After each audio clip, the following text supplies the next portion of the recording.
Downing Street has been forced to further clarify David Cameron's financial affairs after questions about his family's tax arrangements.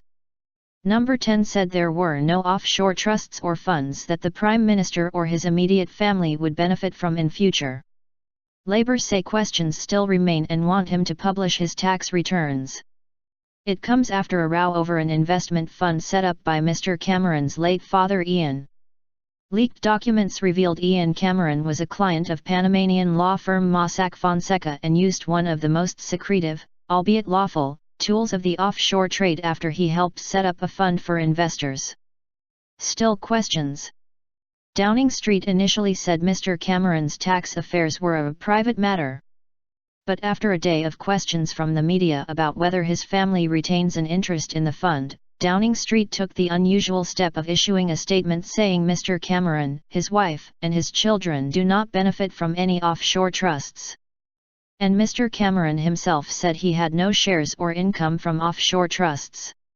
It followed a call from Labour leader Jeremy Corbyn for an independent inquiry into Britain's link to tax haven allegations, including Mr. Cameron's family.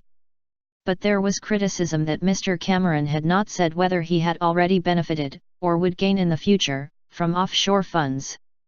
In its latest statement, issued on Wednesday, Downing Street told the BBC, there are no offshore trusts or funds from which the Prime Minister, Mrs. Cameron, or their children will benefit in future.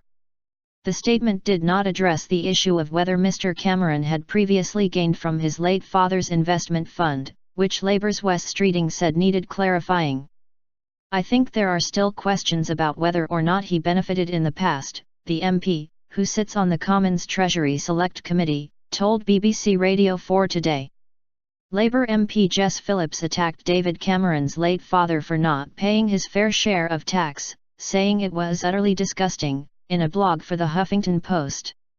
She said Mr. Cameron doesn't need our praise for paying his tax, adding, he's not a very clever boy. He's a very average boy who used privilege rather than brains to get where he got.